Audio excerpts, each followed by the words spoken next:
Good evening and a very warm welcome to you on behalf of Milim, wherever in the world you may be. We continue our programme of online talks and conversations with this evening's guest, Charles Harris, whom I'll introduce in just a moment.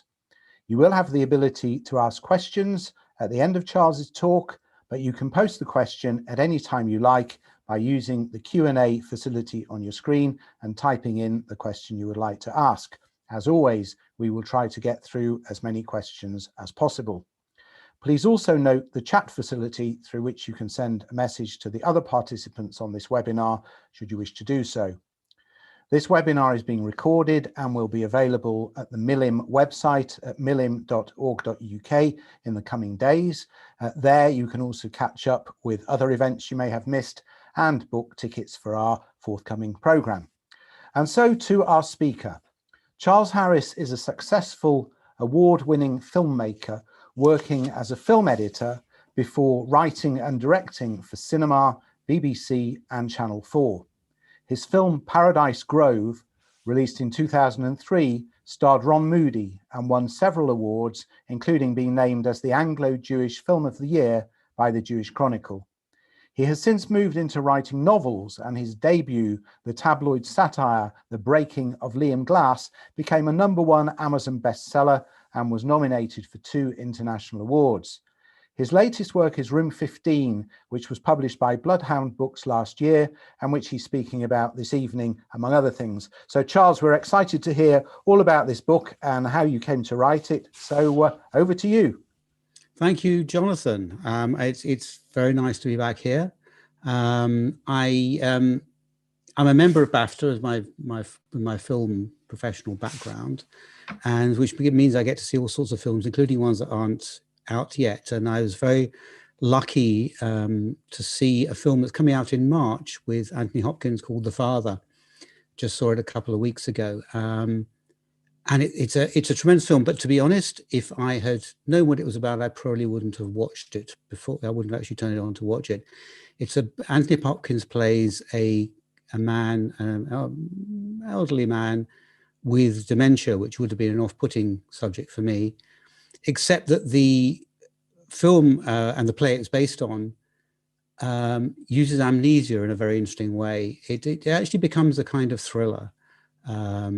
Rather than being a rather dull story about dementia, it becomes a very gripping story about a man who doesn't really know what's true and what isn't true. And we, the audience, don't know what's true or isn't true. We are constantly, we're in a kind of thriller where we are trying to work out who's telling the truth, who isn't telling the truth, what he's imagining and what is actually happening. Amnesia has become an enormously big story nowadays in popular culture. And that's what I wanted to talk about. If that sounds interesting to you, I hope you're going to find it interesting. And you're going to be with me while I investigate a few issues to do with amnesia, partly prompted by the book I've written, as Jonathan mentioned, Room 15, which is about an amnesiac detective, a police detective who has amnesia and who begins to suspect that someone's trying to kill him before he gets his memory back. I want to thank Milim for inviting me. I want to thank Jonathan, Alan Benstock, Helen Fraser for putting me in contact. And it's nice to come back. I was here at Milim with my first book in physical life, which was rather exciting, being actually in Leeds, meeting real people. This is a slightly different experience, but it's really great to have you all here. I'm really pleased that you've joined me. I don't know if anyone had nothing else to do today. If you had absolutely nothing to do apart from come here, then tell me your secret, because I'd love to hear it. But I'm impressed and grateful that you've given up your time to listen to me explore these things, which I think are worth exploring and interesting. I've actually got here a exercise book, which I started horrendously long ago in 1989 with the first thoughts of what was to become Room 15. It was called R in those days. But the story already existed. The story about the policeman, the police detective with amnesia, and the fear that someone was trying to kill him before he got his memory back, who's trying to solve a murder, and starts to begin to suspect that maybe he's more there's more about that murder than he thought in the first place. That was there from the very beginning. As Jonathan said, I started in film. I actually started even before in theatre. I was a theatre director at 9 years old. The theatre was a shelf in my grandmother's living room. The actors were kind of rather cardboardy. The audience was my grandmother and the woman who lived with her. But it was a first experience of starting to tell stories, which hooked me in, much to my parents' disgust, because they wanted me to be a lawyer or accountant or something useful like that.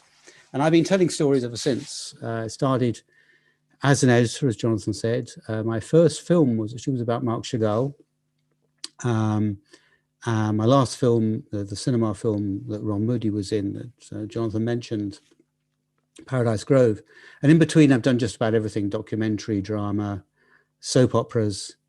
But in the process, I realized I actually enjoyed the writing part, sometimes more than the directing and the writing for screen, because what there is in film is a lot of hanging around. And what you get when you're writing a novel is you can actually do whatever you want. You don't have to have financials. You don't have to convince anyone it's a good story until you've actually written it. So I started developing this story, which took some time. On and off, I did other things in the meantime. You can insert your own amnesia joke about me forgetting to get round to it. The thing about doing stories with amnesia is you hear all the jokes at some point or other.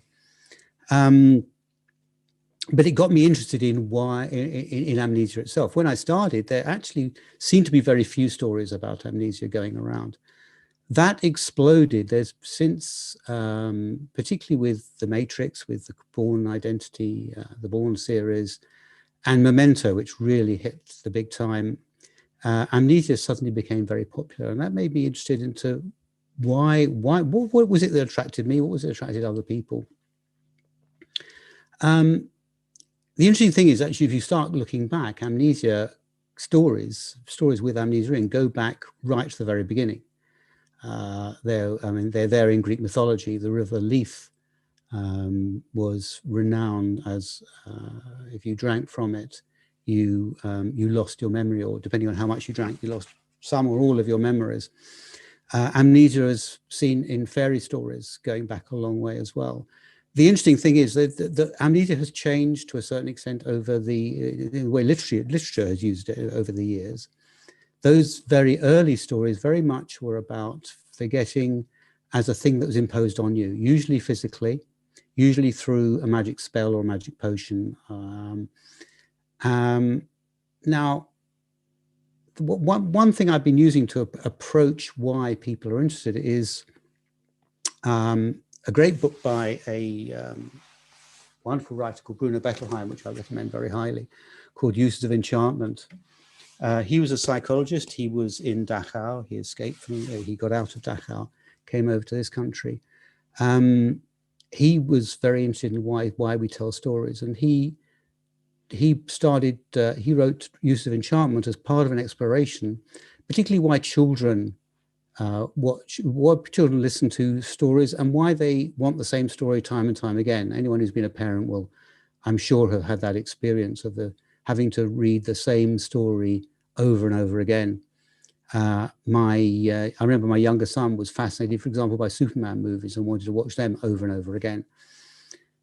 Bettelheim's theory, which he developed through the book in a very interesting way, is that children are interested in fairy stories because they help them come to terms with things that they're having to deal with in their own lives. Often very major things, relationships, fears, hatred, antagonism towards parents, fear of being left alone. Things that if they were put straight into a story would would be too big for them to actually deal with, for them to contemplate. So fairy stories develop them in an indirect and oblique way, a way of kind of getting around the defenses, to allow the child to develop their own personality and to approach things in their own way, and to work through issues. For example, Cinderella. Cinderella is a story particularly there to help young girls deal with issues to do with their relationship, their feelings about their mother, which usually are very conflicted.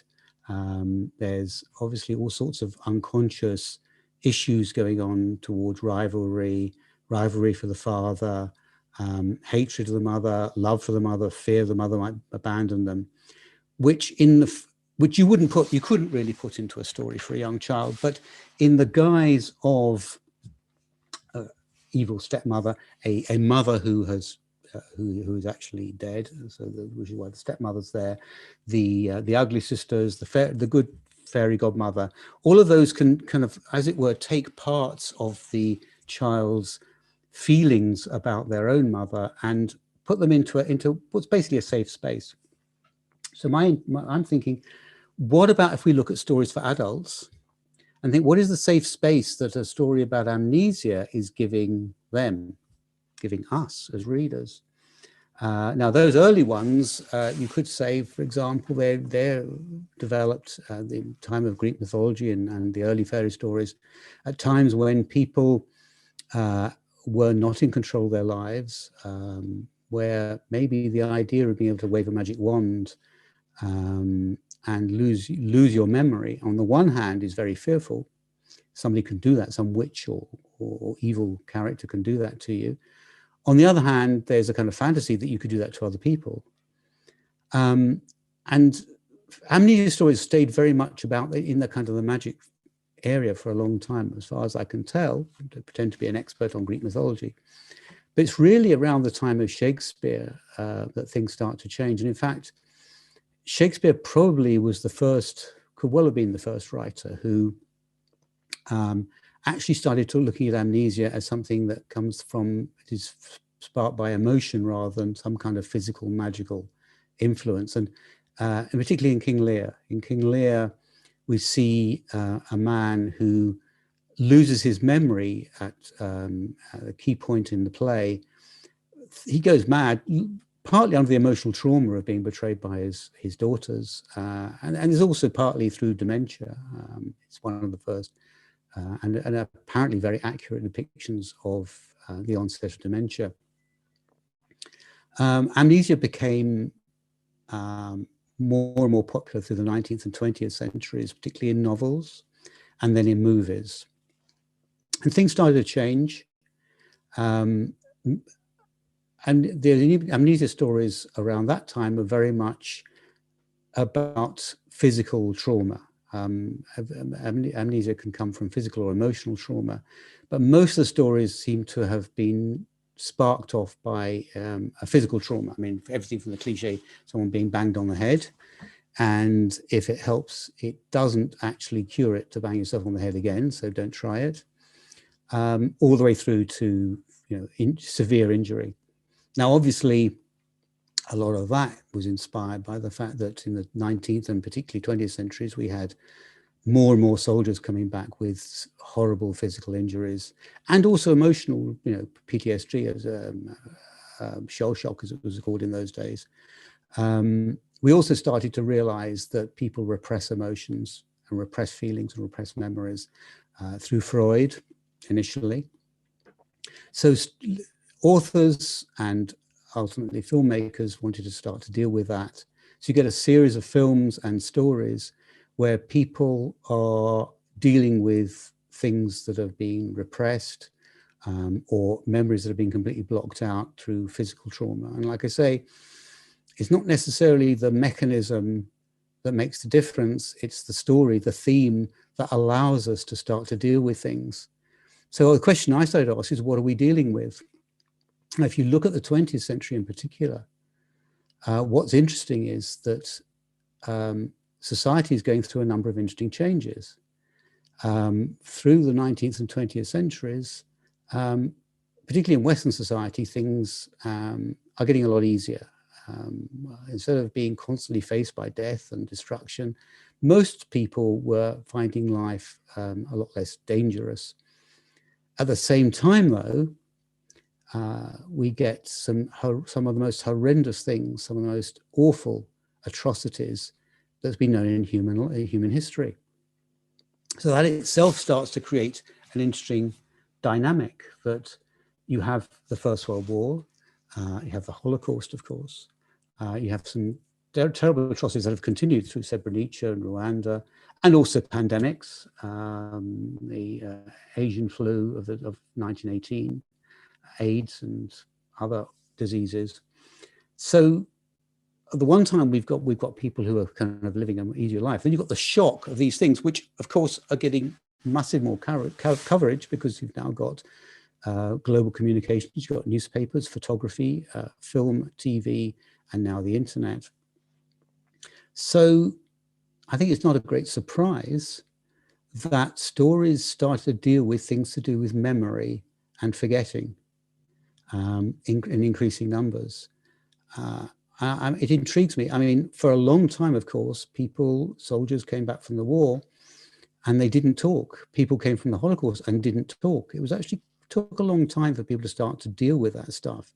So amnesia is kind of built into our culture. It's interesting, as it's now that we're in a pandemic, that people are starting to look at how the Asian flu pandemic of the First World War has hardly dealt with. I think Virginia Woolf touched on it in one of her books, in Mrs. Dalloway.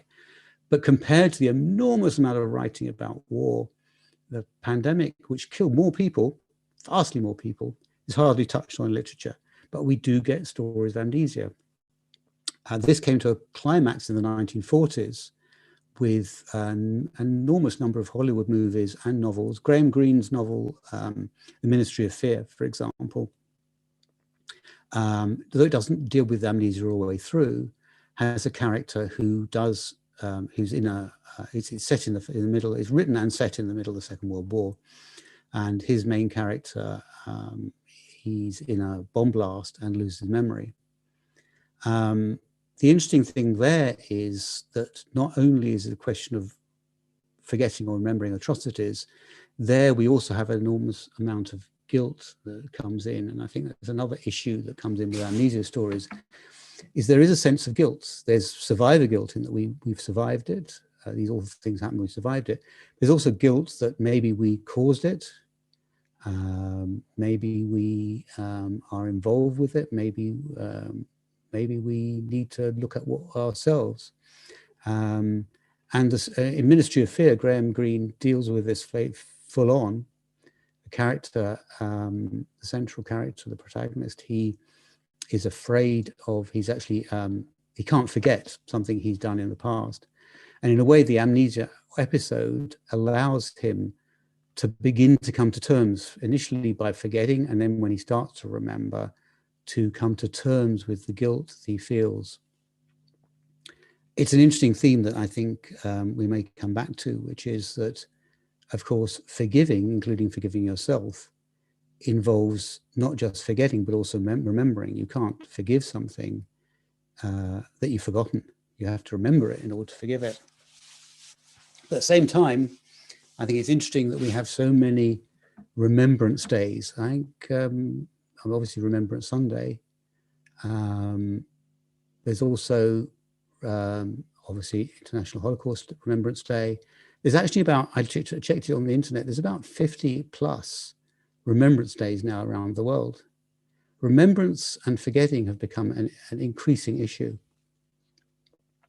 But as we go through the 20th century, things start to evolve even further.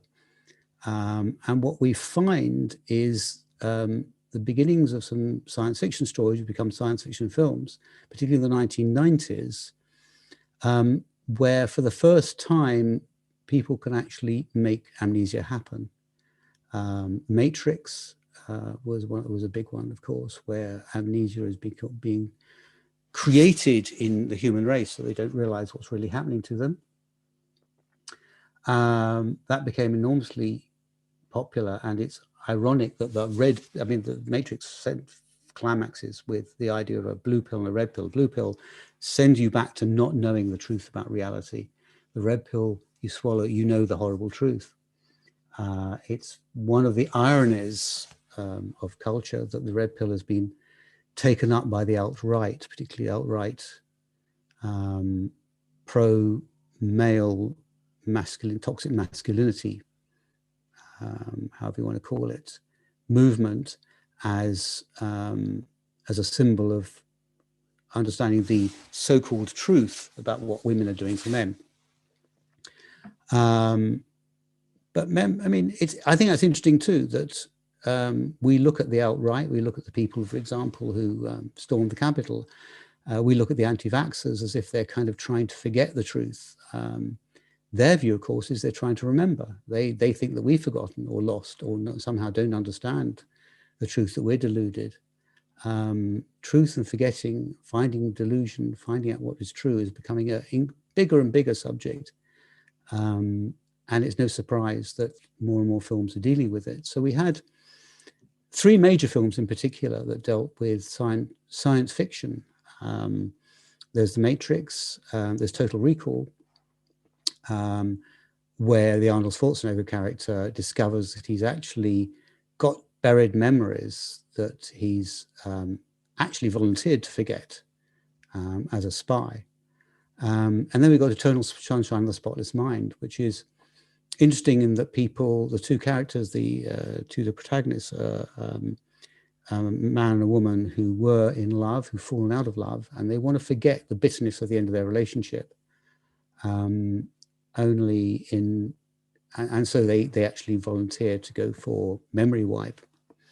And this is something that's new, that for the first time in literature, as far as I know, we have a situation where characters can actually volunteer and ask, even by amnesia, they can actually ask to forget things. That's interesting to my mind when you think about where we are in history at the moment. Are there things we want to forget? Are there things we'd like to forget? Are there things that may be good to forget? If you look at the awful things that happened around the world, say Northern Ireland, even Israel, there's an argument for saying that part of the problems were fueled in Northern Ireland, still are being fueled to a certain extent, are being fueled in Israel because people aren't able to forget what's happened to them. I mean, we Jews, we are in a sense the people of memory. We've kept our memories alive for 2,000 years. We're used to remembering. Sometimes, though, remembering isn't always going to be easy. The Irish have memories that go back to the 17th century and before, where they actually still, they will march and commemorate things that happened, atrocities that happened to both sides. Maybe sometimes a bit of forgetting might be useful. The great Israeli writer David Grossman said, it's not a matter of who's right.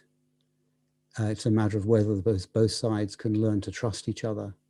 And I would say a certain amount of diligent forgetting might be a possible way around that, a way to start approaching that. So I think that, as I say, I think those particular films in the 90s started to develop the idea that maybe forgetting is as important as remembering. And then something else happened that was new around 1999. We had Memento, which one of the very first films or books or things in film or literature to deal with a different kind of amnesia entirely. Because so far, for about 5,000 years, all the amnesia stories were about what's called retrograde amnesia. In other words, you forget what's happened in the past.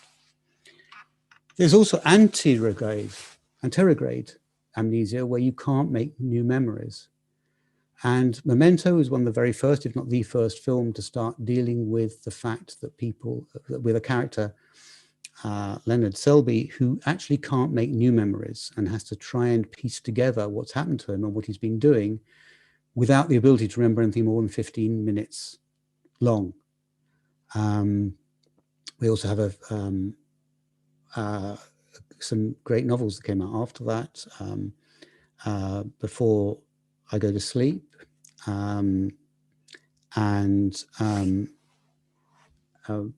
by S.J. Watson, and Emma Healy's Elizabeth is Missing, where people again are able to make new memories.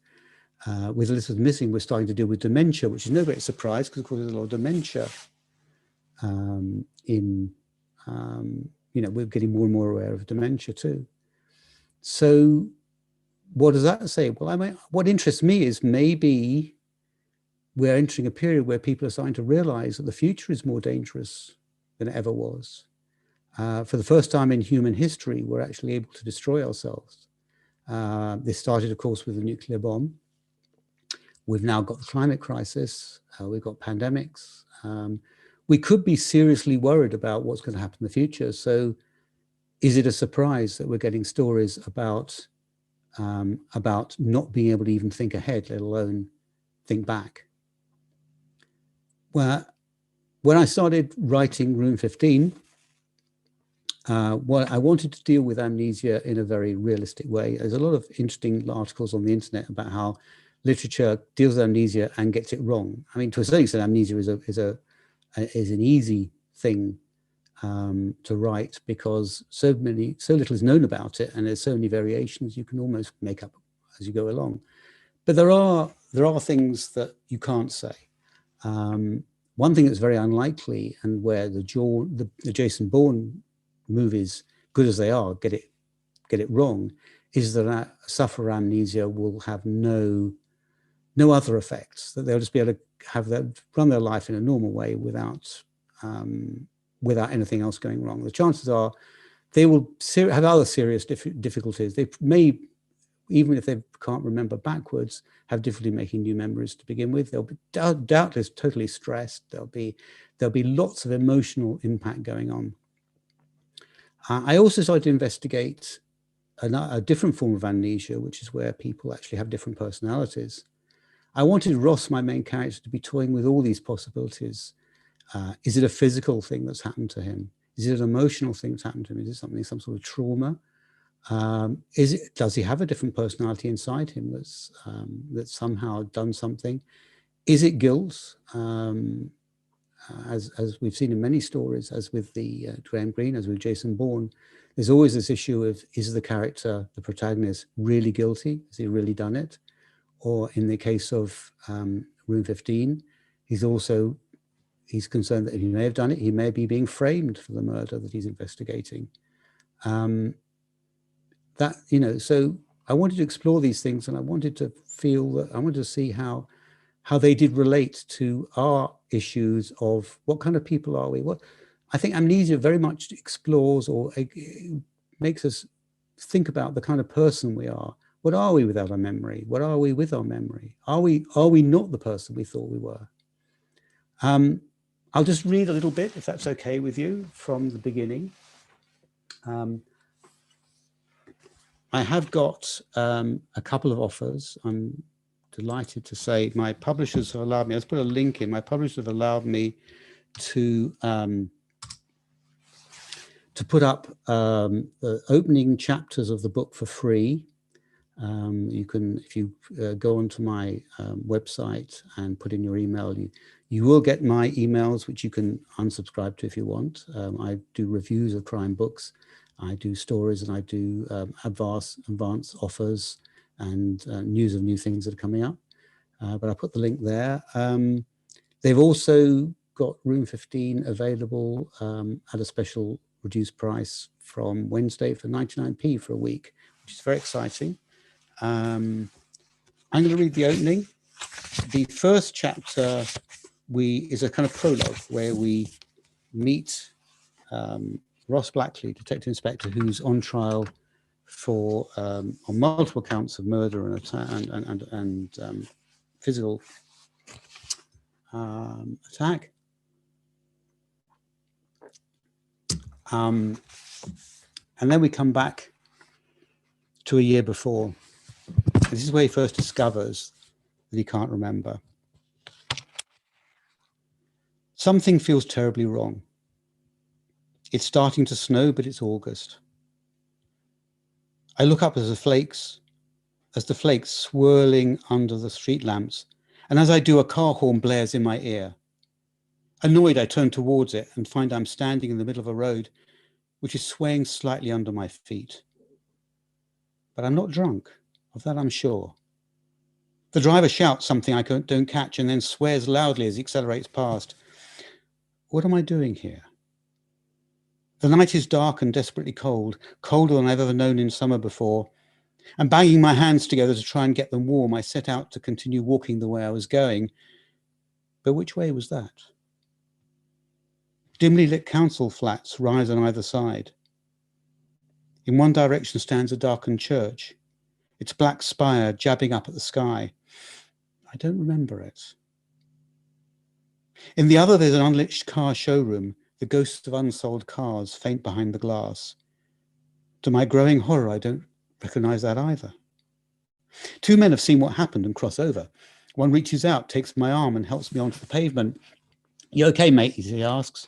Embarrassed, I mutter something about how they shouldn't have bothered. The second man peers into my face. Too many bevies? You want to sit down, take the weight off? No, fine, I'm fine, I say. Then I realize with a shock that he's reaching his hand into my fleece pocket. I knock his hand aside, but again he tries to pull out my wallet. I shove him and he dances away laughing. Piss artist, he calls. I'm not drunk, I say, and try to grab the other one, but he steps away too, waving his hands as if nothing was going on.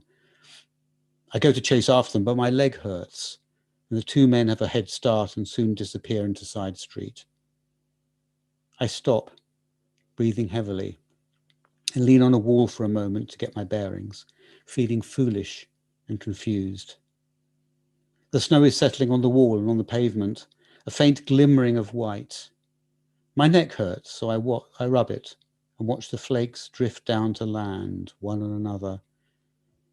Then I look at my hand. It's wet with blood. Thank you. Room 15. And I look forward to hearing your questions.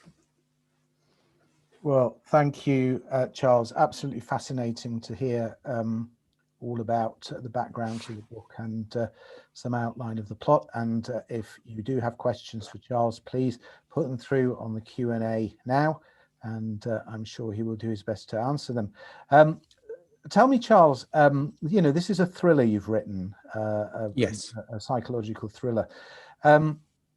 We had the crime writer Dror Mishani as our guest last week, and I was talking to him about writing thrillers, and he is very methodical and, you know, sets out every detail of his plot before he writes it. Is that how you approach a thriller, or is it slightly more fluid? Part of me would love to, because whatever happens, you get to a second draft and you realize you've made all sorts of mistakes, gone all sorts of things wrong. But I find my approach is it's like booking a holiday. If you remember those things we used to have back in the old days. If you don't book it at all, you turn up at the airport and there's no plane, or you turn up at the hotel and it hasn't been built yet. But if you book it too much, if you plan too much, it's like one of those horrible holidays where it's kind of pouring with rain and someone bangs on the door and says, it's 9 o'clock, you're supposed to go swimming. And you say, well, hang on, it's raining. So, well, no, it says in the schedule here, you've got to go swimming. And I find sometimes you plan too much, that's what happens. You've got to give the characters room to develop and to say, no, hang on, it's raining, I'm going to do something different. So I do a bit of both. I couldn't do what's called a pantsers, you know, where you're writing by the seat of your pants, where you make it all up as you go along. That would scare me rigid. But I do feel so I have to do some planning, but if I plan too much, I find that what I plan doesn't work anyway. So I have to allow the characters their head. Now, clearly you're interested in crime as a genre. You mentioned that you review crime books on your website. What is it, would you say, that draws you to this particular genre? I think, I mean, it's partly that obviously it is a way into dealing with all kinds of, and crime is an enormously flexible genre, which allows you to deal with all kinds of interesting things. I think it gives you a structure. Crime is about injustice, and I think there's a lot of injustice in the world. but injustice can be dealt with in other ways. You can have comedy crime, you can have satirical crime, you can have psychological crime, as in this case. And it kind of gives me a bit of a structure, so I'm not completely going, anywhere. But also a knowledge that the reader is going to read on because they want to know, they want to solve the story. Excuse me, I've got a cat who desperately wants to be let out. Excuse me. Well, it was either Charles's cat or my cat that interrupted us first, so you've won. The passage you read, it was in the first person. Yes. Perhaps slightly unusual. It is. My first book was in the third person because I had about 4 main characters and I wanted to jump between all of them. This one I want to write in the first person because I wanted you to be really inside the guy's head. It can be a trap for a writer, the first person, because it is very constraining. It gives a kind of claustrophobic feel, which in the wrong story doesn't work. But here I think it was completely the right choice because he is, he's stuck in there. He has no idea what's going on. He's scared. And even when he starts to come through it, he's trying to deal with all sorts of things that, people who know things he doesn't. I mean, he might be talking to the killer without knowing it. He might bump into the killer in the corridor of the police station without knowing it. So the first person felt absolutely right in that case, as did the present tense, which again is one thing I don't normally like writing in, but it does, because it does give this very compressed sense, but it felt right for the story and it seems to have worked. Interesting.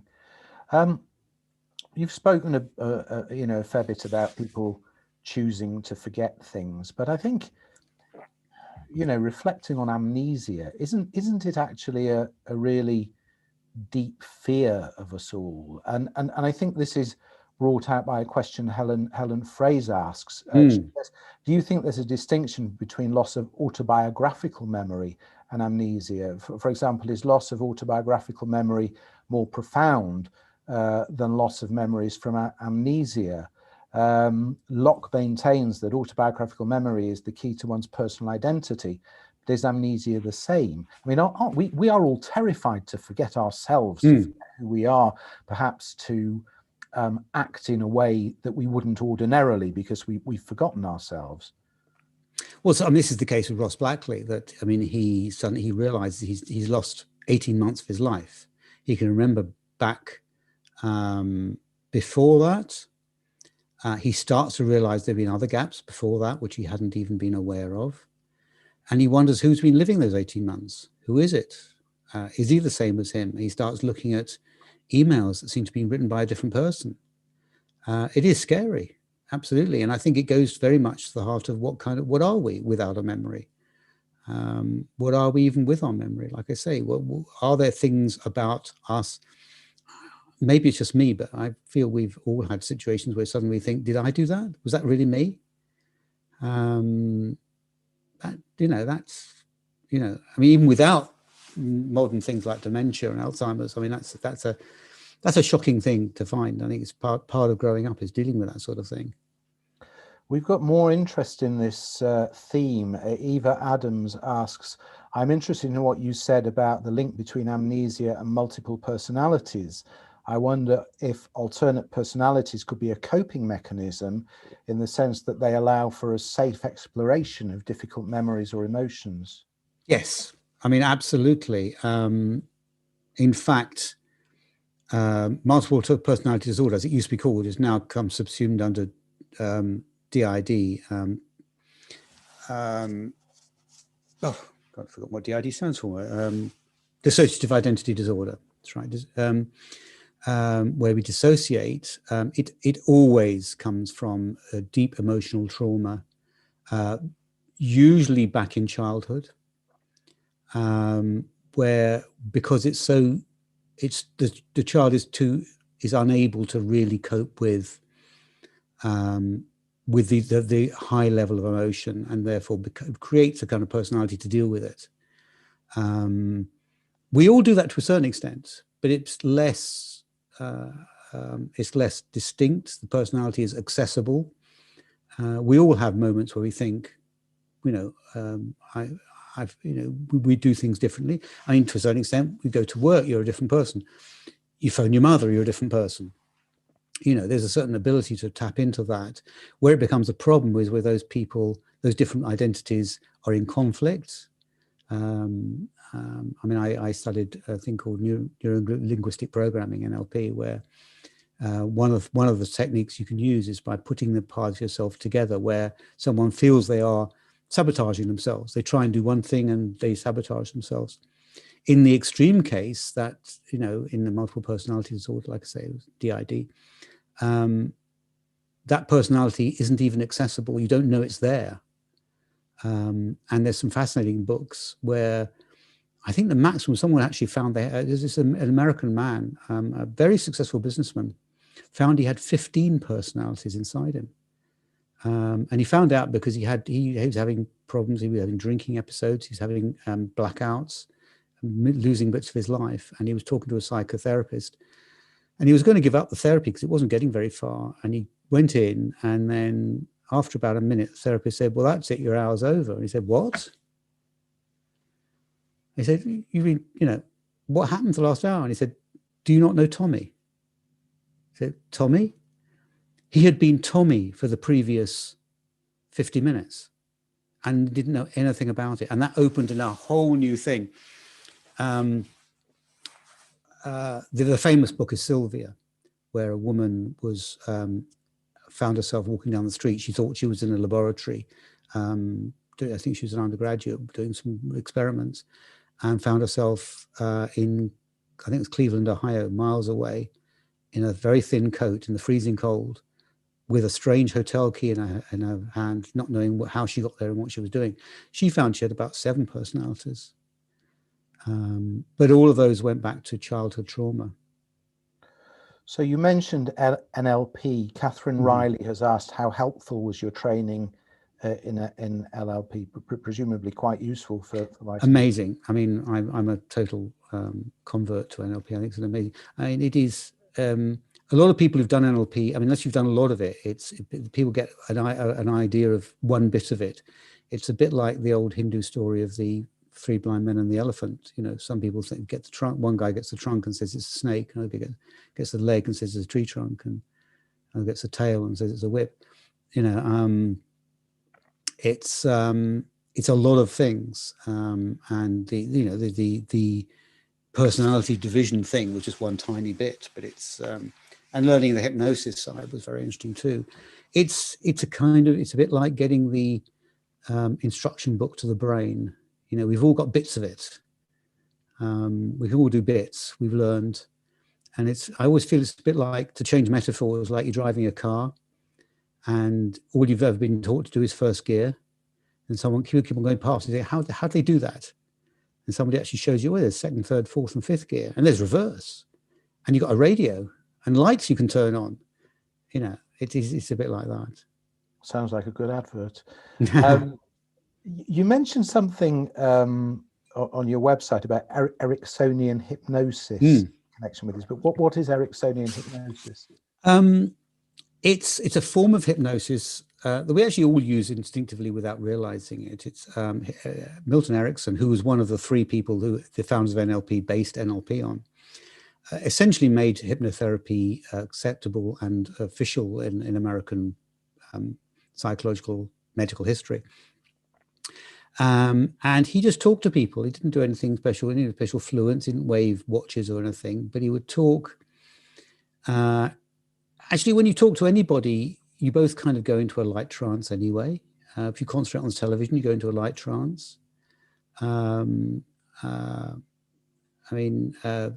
Brown uses it in fascinating ways. I mean, if you want to hear my theories on how Brexit was done through hypnosis, I'll happily tell you.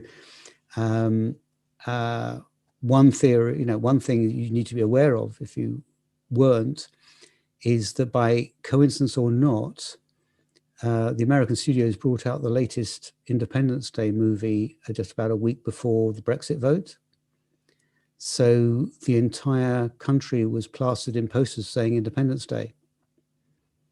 That is an hypnotic suggestion. without wanting to be a conspiracy theorist, it might have affected a few votes. Who knows? So Milton Erickson would talk, he'd talk to somebody who wanted to give up smoking, and he'd just tell stories, and he'd make up stories about a dog with a bone, and he couldn't let go of the bone in his mouth. He could drink the clear water, and he'd talk about the tobacco fields and how they were full of rubbish and spiders and feces and all sorts of things. And the guy would listen, and he'd think nothing had happened and walk away and never smoke again. So it's powerful stuff. It sounds it. Hilary Kerwin is asking about false memory syndrome. Could that contribute or confuse a plot? It could do. I'm trying to remember. I mean, there's there is a point in the book where Ross starts to wonder whether he's actually implanting memories or starting to imagine things just because they're possible to imagine, and he feels like he's a sort of a film director. He could almost invent any memory and convince himself it's true, like he's putting a film on the screen in front of him, and gets himself totally confused. And that's even without some psychotherapist trying to help him plant false memory syndrome. I mean, it's interesting. One of the pieces of investigation I did, where I talked to a number of police detectives or police officers who were particularly helpful. One thing you learn is how important false memory syndrome is, and how important it is to avoid in interrogation. Most police procedurals get interrogation completely wrong. Because if you walk in and say, so when did you see the red car? You've basically planted the idea of a red car. Yeah, so police interrogations actually are generally more boring than you could ever do on television, because you have to get the person to tell the story first. You can't start weighing in saying, so what did you do this, what did you do that? There's a fascinating BBC series called Eyewitness, where they looked at memory, and they took a group of people who kind of like a jury, and they said they were going to help them investigate memory, and they took them to the pub. They thought this was a break in filming, but in fact this was the real experiment. While they were in the pub, there was a fight, and somebody shouted, "Watch out for the knife," and all sorts of things happened, and somebody got injured, and there's blood everywhere. Then they were taken back. It was explained to them that it wasn't a real fight, in case they got too traumatized, and they were interrogated on their memories. I think about 9 out of the 12 said they'd seen a knife because they'd heard someone say knife, and it had planted the idea of a knife. There wasn't a knife. It had planted the idea of a knife in their mind. It's very easy to plant false memories without any difficulty at all. Now, in terms of the process of writing, we have a question from Anne and Michael Crook. Do you set your stories in real or imaginary locations? If the former, do you have to do a lot of research? And if the latter, how do you go about creating the setting? Both. My two books have very much been based in Camden, near where I live. I mean, partly in Hampstead and in other parts of the Camden Borough. So that was easy. I could just walk around. There were places I'd already been to. There were some things I had to invent. I invented locations, interior locations. But in those days, one could actually go places. You could actually walk around without wearing a mask. The one I'm working at the moment is based in a kind of fictional place, but largely based on Dominican Republic in the Caribbean. But I decided not to be too specific. At the moment, I'm not being too specific. I mean, I toyed with the idea of inventing an island, but decided it was better to just not say where it was. There I've had to invent a lot, but generally I like to base it on some kind of reality. And of course, nowadays with the internet, you can do all sorts of things. You can just go into Google Earth and you're there. I like to have a certain sense of realism to the place as much as possible. Though if I'm inventing a place, I will generally find something real to base it on. So sort of like an anchor. Jonathan Kenton asks, how much of your expertise from other media carried through to writing your novels, and how much was new and required a different approach? Good question, Jonathan. A lot of it carried over. I mean, screenwriting helped me enormously in giving a sense of knowing how structure works. And people say that my writing is very visual and my dialogue seems to work well because I've spent years writing dialogue. The difference is a screenplay is like a tip of an iceberg. It's a tiny, it's like a blueprint to which everybody else adds their own thing. The actors, the directors, the set designer. When you're writing a novel, you are all those people. You are the actor, you are the set designer, you are the director. So you have to remember to add those things. You can't assume that the actor is going to say the lines the way you want them. You have to add in the acting, as it were. You have to think of how, well, what will the actor do? What will their voice sound like? What will they be wearing? You know, how will other people respond to them? There's all sorts of things you have to add in to flesh it out that you wouldn't normally do. I mean, it's a difference between a few thousand words and 80,000 words. You know, I mean, a screenplay is 99 odd pages of mostly white space.